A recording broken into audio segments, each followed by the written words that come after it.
Ya, betul. Ya, biayanya ini ya nggak bisa kita sebutkan juga nominal pastinya, tapi Berarti yang jelas, yang mendekati angka berapa? yang menjelas 2 digit. Koreksi karena kalau saya Ya, namanya Dokter Anjas Haji Sutoarjo Pondio. ya, betul. Nah, ini apakah ini akan Kakanda ini maju di politik untuk melanjutkan terah dari sang kakek ini?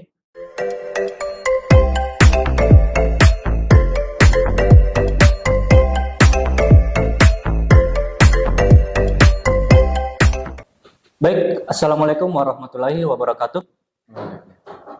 Kembali lagi bersama kami di PCC Podcast Kreatif Culture. Pada kesempatan kali ini kita sudah kedatangan seorang narasumber masih pada episode yang sama yaitu podcast politik menghadirkan politisi muda dari Kabupaten Konawe Selatan. Kita sambut Muhammad Rifki Rakel Pondio SHMKM.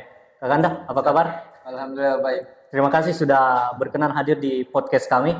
Sama-sama. Ini merupakan suatu kehormatan untuk kami. Dengan hormat yang sama. Oke, Kakanda, ini saya dengar ada tagline Rindu 2024. Ya. Nah, ini Rindu 2024 ini apakah ini tagline, apakah ini kepanjangan atau seperti apa? Ini penjelasannya bagaimana? Ya, jadi Rindu 2024 itu sebenarnya singkatan dari Rifki Pondio. Rifki Pondio. Ya, jadi biasa kan orang selama ini pakainya 3 singkatan ya. Ya. Contoh mungkin seperti mantan wali kota, DP, ibu wakil wali kota SKI, ya. Saya mencoba hal baru.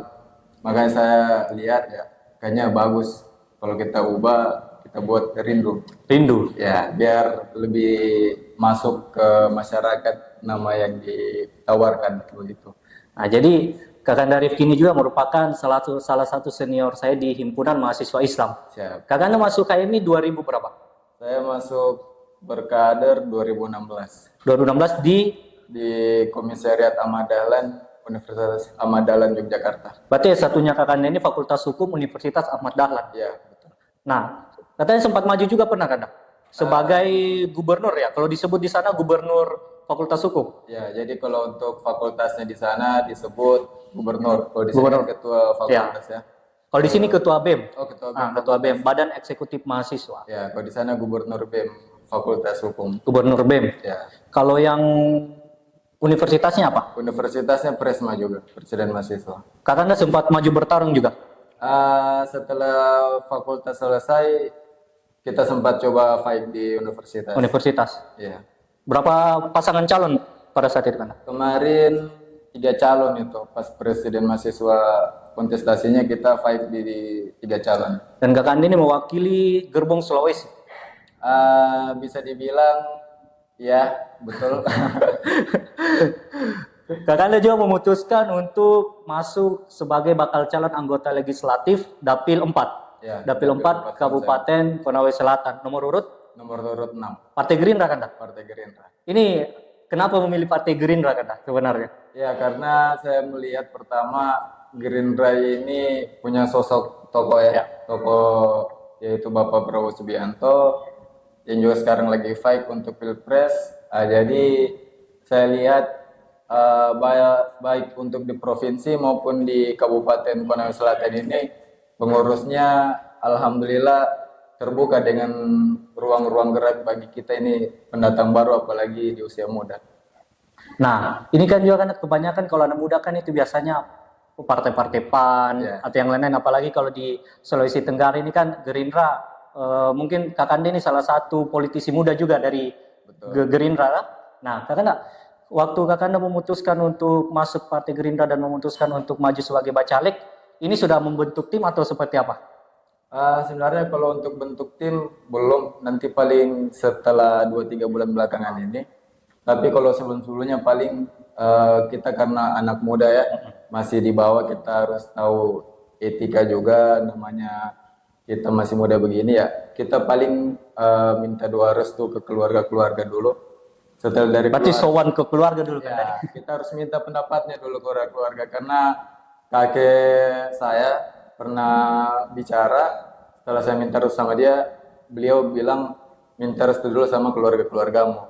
Kalau keluargamu bisa mendukung, maju, tapi kalau tidak jangan.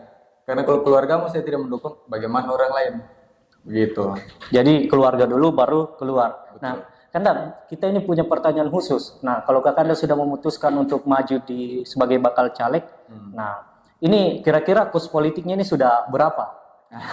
Atau sekitar berapa lah angkanya? Kan kita tahu biaya politik itu kan pasti ada. Nah, kalau Kakanda melihat ini seperti apa sebenarnya? Ya namanya kita sudah niatkan untuk maju, pasti untuk bisa ke tujuan yang kita inginkan ya pasti butuh proses. Proses ini butuh kos politik, kerja politik, tentu membutuhkan biaya. Ya, betul. Ya, biayanya ini ya nggak bisa kita sebutkan juga nominal pastinya. Tadi yang mendekati angka berapa? Yang menjelas 2 digit.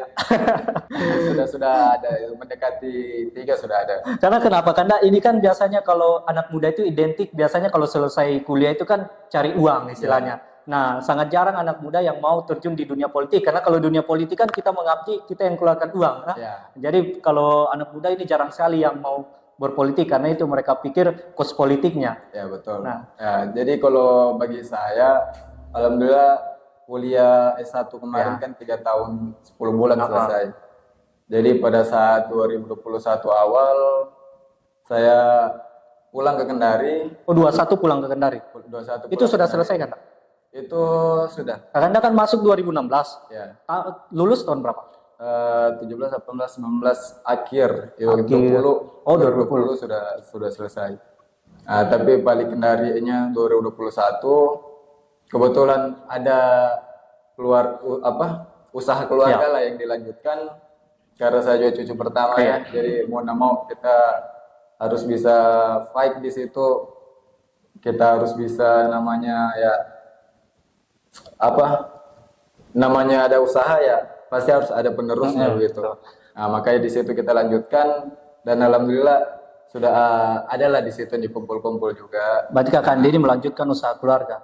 Tapi Kakanda tidak merasa rugi kasih keluar uang ini di dunia politik? Ya namanya kalau di keluarga saya ini kan namanya kalau politik bukan barang baru. Oh iya. Ya jadi namanya kita berusaha begini kan juga di samping mencari amal ibadahnya kita, amal jariahnya kita ya kita inginkan ya bagaimana ini keluarga terbantu dengan hadirnya kita. Berarti melanjutkan terah kan tadi? Ya terah politik. Itu bisa juga ya. Kita nggak bisa pungkirin, saya mau bilang tidak pun ya pasti. Karena itu kan pemikiran masyarakat. Itu kan opini yang terbangun kan. Ya, betul. Karena ke waktu di Universitas Ahmad Dahlan banyak jabatan-jabatan organisasi kemahasiswaan yang diamanahkan sama Kakanda. Nah, salah satunya LEMI kan tadi, Lembaga Eksekutif Mahasiswa Hukum Indonesia, kemudian HMI, kemudian Gubernur, BEM, Fakultas Hukum UAT. Apalagi kan setelah itu? Kita kan sistem di Universitas Ahmad Dahlan itu kan miniatur Indonesia. Miniatur Indonesia. Ya, jadi ada partainya juga. Jadi ada partai langsung ada partainya. Ada partai. Betul. Partai mahasiswa istilahnya. Mahasiswanya. Nah, kalau di Kendari itu IAIN, Institut Agama Islam Negeri Kendari itu juga menerapkan sistem partai. Oh, sistem partai. Berarti Kakanda juga masuk di organisasi partai kemahasiswaan. Iya. Nah, kan biasanya kalau orang anak-anak daerah Sultan itu kalau ke sana biasanya memilih bekerja di sana. Nah, tapi Kakanda memilih pulang kampung istilahnya. Betul. Nah, ini apakah ada yang akan dibangun, dikembangkan di kampung sendiri atau seperti apa? Ya, saya lihatnya begini. Kampung kita ini masih, dalam tanda kutip Konawe Selatan ini kan?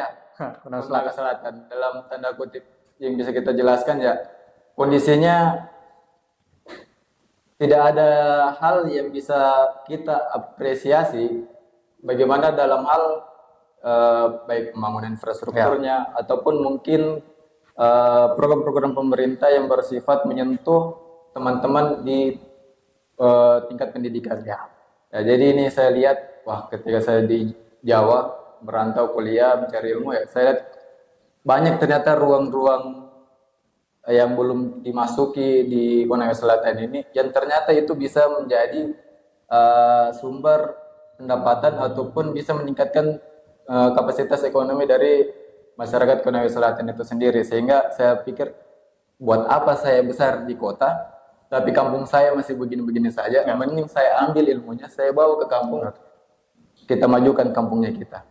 Berarti itu visi yang Kakanda bawa dari betul. Memilih untuk pulang kampung karena ada visi itu kan dari. Ya. Karena kalau untuk wilayah politik sendiri maju sebagai bacalek ini inisiatifnya Kakanda sendiri atau memang diniatkan atau diarahan dari keluarga? Kan tadi Kakanda sudah sempat jelaskan sedikit ingin melanjutkan apa yang menjadi terah dari keluarga. Ya. Nah ini kalau secara khusus ini sebenarnya memang Kakanda ini ingin memang terjun di dunia politik. Memang sedikit ya. Ya. Jadi memang kalau masalah niat ya ini sudah diniatkan dari Sudah awal. diniatkan. Jadi memang saya sudah progres itu bahkan sampai di planning kan bahwa saya harus selesai kuliah tahun sekian, Ya. S1, S2-nya harus sekian sebelum 2024 karena memang saya ingin fight di 2024. Berarti nawaitunya memang sudah ada Nawaitu pada saat sudah sudah jadi mahasiswa. Ya. Jangan sampai tagline Rindu 2024 yang dibuat di kampus memang persiapan untuk untuk pemilu di 2024. Kemarin kebetulan pasangan saya kan namanya Dwi Nur Herdi. Ya, dia dari Sumatera Barat. Ya, jadi pada saat itu saya lihat, wah slogannya kayaknya cocok ini. Nah, makanya saya coba kalau rindu, dia bilang, oh enggak apa-apa, bagus itu. Karena kalau sudah dengar kata rindu, itu konotasinya ke Kakanda, Rifki Ya, Pondiu. Betul. Karena kita lihat ya kata yang semakin mudah didengar dan diingat sama masyarakat, itu semakin bisa menjadi acuan bahwa ketika disebut arahnya kemana. Berarti ketika disebut rindu di tengah-tengah masyarakat sudah tahu. Ya, masyarakat oh itu Rifki. Nah. Karena kalau di partai sendiri tuh Kakanda sebagai pengurus atau kader atau apa? Saya pengurus. Pengurus. Ya, jadi wakil ketua, wakil sekretaris DPC Gerindra. DPC Gerindra. Nah, Kakanda kan juga ini dikenal sebagai cucu dari mantan wakil Bupati Konawe Selatan. Ya. Tolong dikoreksi karena kalau saya namanya Dr. Anjas Haji Sutoarjo Pondiu. Ya, betul. Nah, ini apakah ini akan Kakanda ini maju di politik untuk melanjutkan terah dari sang kakek ini, Dr. Anjas Haji Sutoarjo Pondiu? Berarti kalau melanjutkan ini tidak hanya berhenti di Pilcaleg, bisa-bisa 2024 ke depan maju juga sebagai calon kepala daerah. Kalau masalah itu ya namanya sosok ya. Sosok itu kan yang buat kita termotivasi untuk melakukan sesuatu. Nah, jadi memang dari kecil saya sudah idolakan sosok beliau. Jadi kebetulan karena saya cucu pertama, jadi ketika ada beliau menghadiri atau mengikuti kegiatan-kegiatan yang sifatnya ke masyarakat, biasa saya diikutkan. Nah, saya rasa setelah dari situ semakin jalan-jalan, saya rasa wah ternyata memang ada feeling tersendiri bagi kita. Jadi jiwa politiknya sudah muncul karena dari kecil. Kayak, wah, kayak ada feel tersendiri. Waktu Kakanda ikut beliau itu, beliau periode pertama atau periode kedua? Periode kedua. Oh, sudah masuk di periode kedua. Karena kan beliau menjabat dari 2005. 2005 sampai 2015. 2015. Ya, 2 periode. Apa arti beliau untuk Kakanda sebenarnya? Dan mungkin ada pesan tersendiri untuk Kakanda untuk dijadikan sebagai strategi politik atau ada semacam nasihat wejangan? Pasti ada lah, ini cucu yang akan bertarung ini. Ya kalau nasihat wejangan pasti itu. Namanya beliau melihat kita fight begini kan tidak mungkin dia biarkan, dan juga saya ketika mau maju ya pasti minta restu beliau dulu pertama. Jadi kalau arti sosok ya di keluarga pun, keluarga besar, beliau kan ya salah satu yang dituakan lah. Ya. Jadi ketika kita mempunyai sosok yang dituakan dan itu ada di rumahnya kita, tentu motivasinya ya kita ingin seperti beliau. Nah, makanya saya pernah bilang sama Opa, kalau Opa misalnya nanti... Oh, panggilnya Opa ke beliau? Saya panggilnya Opa. Opa kemarin 2015 selesai di Wakil Bupati, ya mungkin insya Allah doakan ya, kita ini sebagai penerusnya beliau, ya bukan tidak mungkin akan melanjutkan dan tidak hanya mungkin sampai di Wakil Bupati, tapi sampai jadi bupati. Insya Allah mungkin sampai di bupatinya kita. Betul. Nah, ini kan juga beredar di masyarakat ini bahwa akan hadir sosok baru pengganti Dr. Anjas Haji Sutoarjo Pondiu, namanya Rifki Pondiu. Nah, ini apakah ini menjadi beban atau menjadi tanggung jawab moral atau menjadi kebanggaan tersendiri ketika Kakanda Rifki ini digadang-gadang atau diperspektifkan oleh masyarakat akan menggantikan sang kakek? Ya, jadi namanya kalau kita lihat seperti yang dibicarakan tadi ya, pasti jadi beban moral pasti ada. Ya. Ya kita bagaimana harus bisa baik dari tingkah laku, baik bagaimana kita ke masyarakat, ke kerabat, bagaimana bisa seperti beliau, pastinya tidak bisa seperti beliau betul begitu. Tapi bagaimana Artinya mendekati kan tadi. ya, bagaimana kita mendekati dengan caranya kita sendiri, itu bisa orang-orang dan keluarga melihatnya bahwa oh iya ternyata memang dia bisa dan dia bisa untuk melanjutkan apa yang menjadi cita-citanya kakek. Apa ada kira-kira Kandato apa pesan yang Kakanda ingat sekali dari opah dari sang kakek? Ini ada kata-kata pada saat saya minta restu pertama. Pertama kali untuk maju nih kan. Beliau pertama. Apa yang paling Kakanda ingat? Dulu kan dia sering anggap saya bercanda ini kalau saya bilang, saya mau lanjutkan ini. Mungkin masih dikira anak-anak mungkin Iya, kan. Oh, TC makan tadi. Waktu pas masuk kuliah saya bilang, tunggu Mi. Waktu saya fight di gubernur Pemda, Gubernur. saya bilang, opa saya mau naik begini. Dia bilang, kok bisa aja kan? Berarti diragukan ini kan ini. Opa kan sering begitu dia. Nggak pernah dia mau puji kita karena dia pikir kalau dia puji ya kita bakal bagaimana. Makanya dia bilang setelah saya bicara serius sama dia, oh serius ternyata ini aku mau maju. Nah, jadi satu saja dia minta, selesaikan dulu tanggung jawab yang ada di dirimu. Ya maksudnya pendidikan. Pendidikan. Bagaimana kita bisa mungkin ada yang ngurus. Ya, kan sekarang sudah ada kan nanti yang belum alhamdulillah sudah ada cincin itu. Jadi beliau katakan gitu, selesaikan dulu apa yang jadi tanggung jawabmu, maksudnya tanggung jawab dirimu, baru bisa bertanggung jawab sama orang lain. Maksudnya beliau itu ya selesaikan dulu apa yang menjadi kau punya tugas tanggung jawabmu di dirimu. Jika kau sudah bisa untuk selesaikan tanggung jawab yang ada di dirimu, maka berarti bisa kau bertanggung jawab atas amanah ataupun jabatannya diberikan oleh masyarakat. Dan itu yang Kakanda pegang betul sampai sekarang. Dan alhamdulillah sekarang sudah selesai dengan diri sendiri kan tadi. Pendidikan alhamdulillah sudah S2, di keluarga alhamdulillah sudah menikah. Ya. Sudah akan segera punya momongan. Amin, insya Allah. Pekerjaan juga sudah alhamdulillah lancar. Sekarang sisa mengabdi sama masyarakat Konawe Selatan. Tapi Kakanda muncul lagi isu di masyarakat. Katanya Kakanda ini keluarganya semua rata-rata mau maju di Pilcaleg. Kalau tidak salah ada yang mau maju di DPR RI, ada yang mau maju di DPR provinsi. Nah orang bilang, ini keluarga politik mau maju semua ini. Ini bagaimana Kakanda? Maunya satu kah saja, anaknya kah, cucunya kah saja? Ya. Kenapa satu keluarga seakan-akan mau maju semua ini? Ya jadi memang kalau untuk keluarga besarnya kita banyak yang mau maju. Bahkan kalau mau dibilang dari silsilah ada om sama tante yang memang juga ikut fight di tingkat kabupaten ini. Tapi kalau bicara keluarga inti, ya memang betul ada. Tapi baik Kakanda tidak pungkiri gitu. Kita tidak pungkiri itu. Hanya kembali lagi yang kita tawarkan ke masyarakat ini kan sosok. Nah, itu kita kembali ke situ. Jadi kalau ada pun di dalam keluarga inti saya yang maju juga, ya itu mungkin sudah menjadi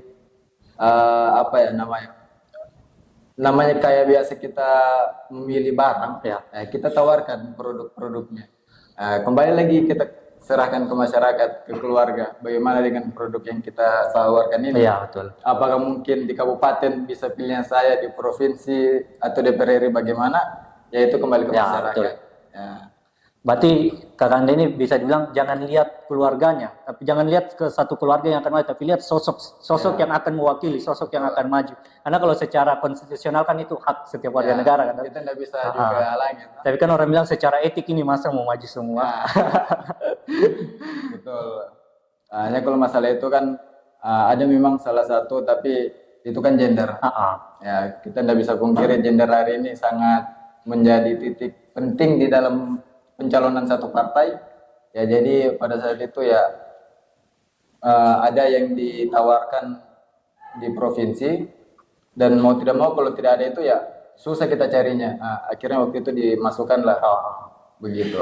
Nah, karena kan ini maju sebagai Bacalek DPRD Kabupaten Konawe Selatan. Ya. Tentunya insya Allah kalau rezeki Kakanda takdir Tuhan Kakanda terpilih kan pasti akan bermitra dengan pemerintah Kabupaten Konawe Selatan. Nah, kalau dari kacamata Kakanda ini melihat sebenarnya apa yang akan dibenahi dari Kabupaten Konawe Selatan ini, sehingga Kakanda merasa perlu untuk berada di legislatif. Baik itu melalui fungsi pengawasan, fungsi budgeting, fungsi legislasi, sebenarnya apa yang Kakanda lihat yang harus dibenahi dari Konawe Selatan ini? Ya, kalau kita bicara benahi, sebenarnya Konawe Selatan ini banyak yang harus dibenahi. Tapi kalau kita pilah secara satu-satu, ya pertama untuk dari segi pembangunan, ya hari ini bisa kita katakan Andolo itu masih belum ada perubahan sampai saat ini. Dari segi pembangunan kan datang. Pembangunan. Dan kedua dari segi ekonomi, kita tahu sendiri hari ini ya masyarakat kondisinya seperti apa. Dan tidak ada program-program pemerintah yang bisa bagaimana akses ke masyarakat tingkat bawah itu bisa dirasakan secara utuh.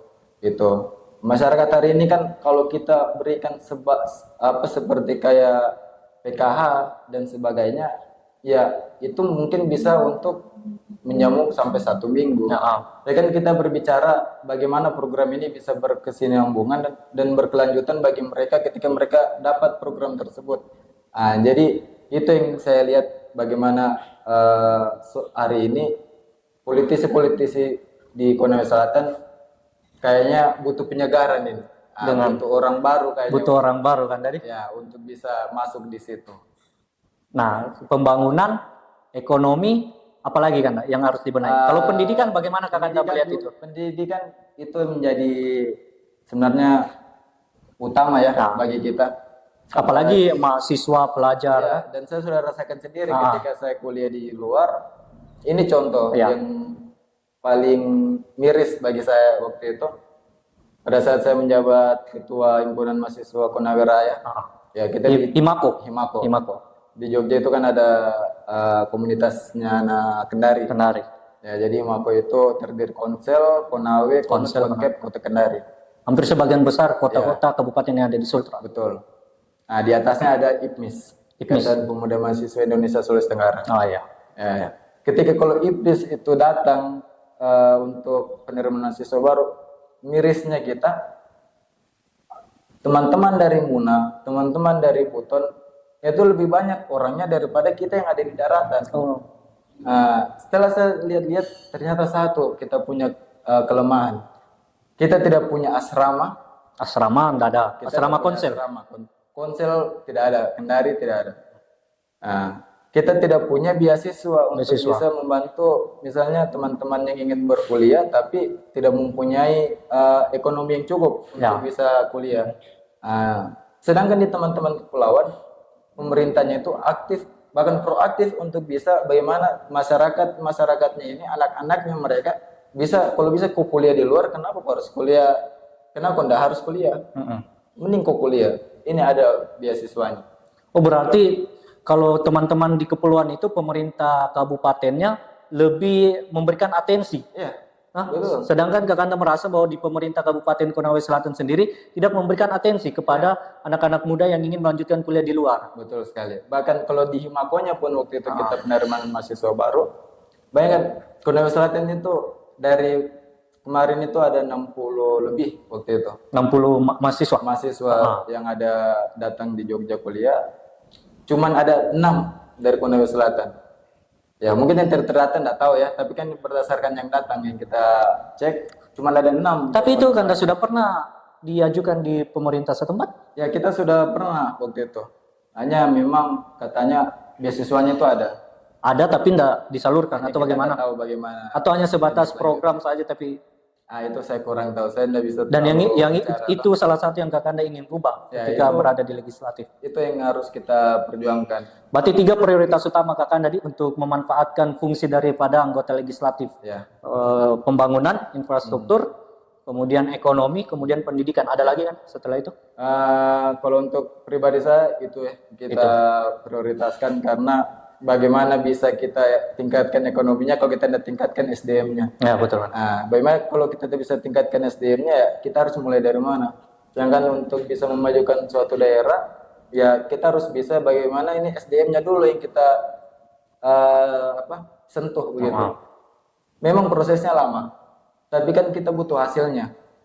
5-10 tahun ke depan ya tidak masalah. Ini menjadi investasi juga. Investasinya masyarakat Konsel, bagaimana generasi-generasinya yang akan ada di masa depan bisa lebih baik dari hari ini.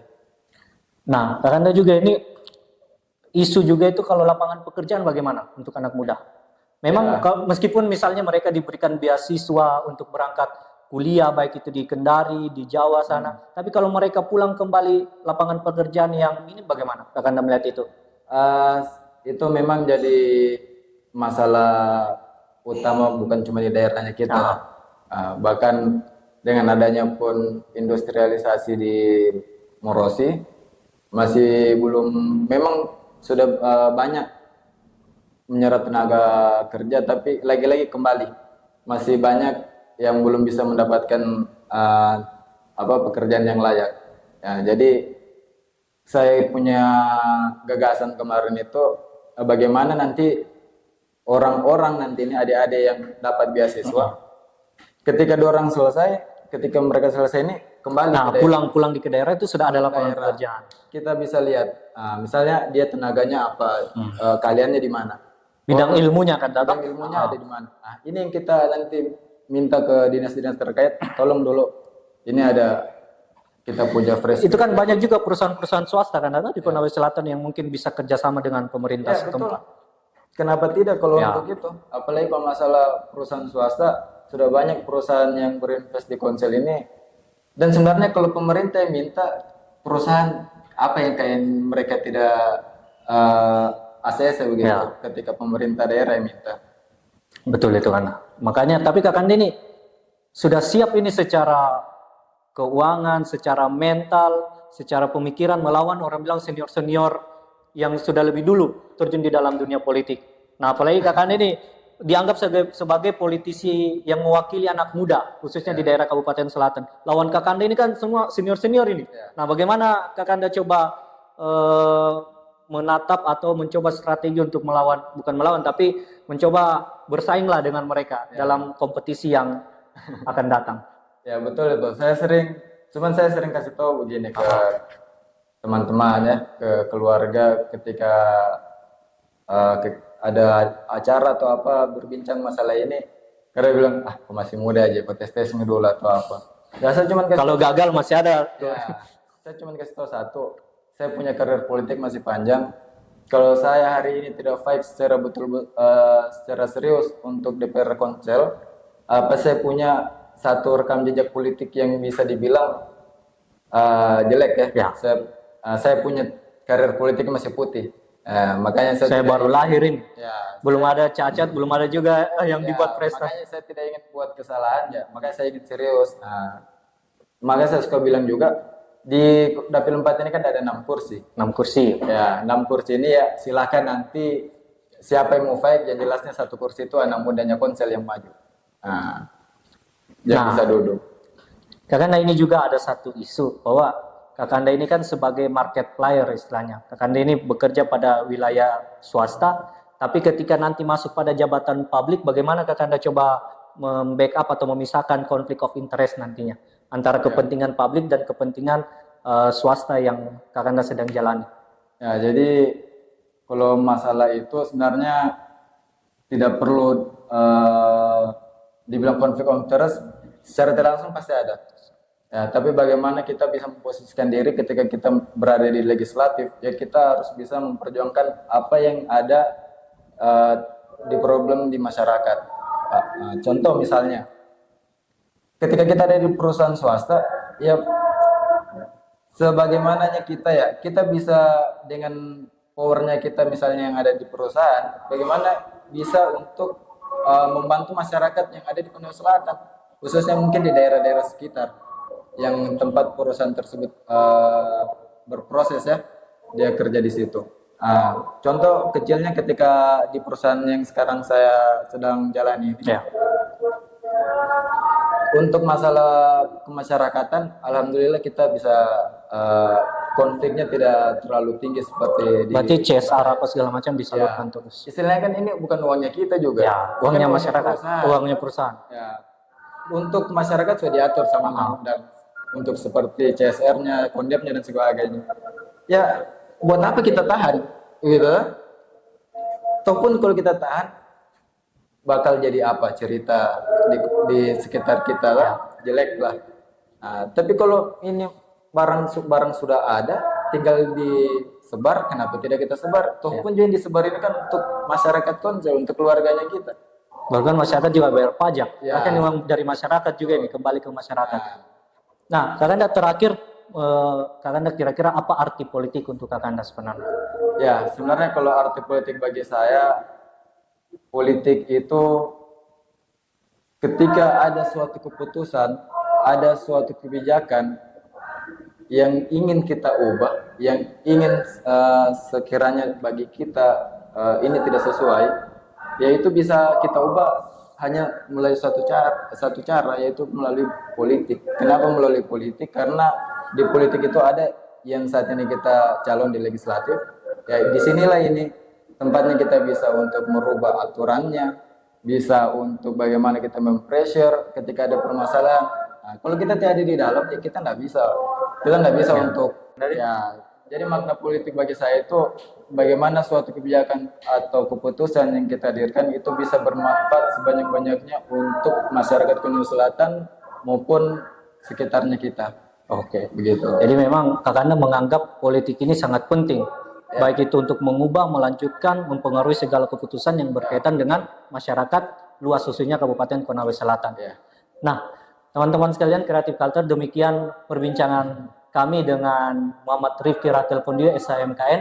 Tentu sangat banyak yang ingin kita bahas, namun kami keterbatasan waktu. Mungkin terakhir Kakanda, closing statement.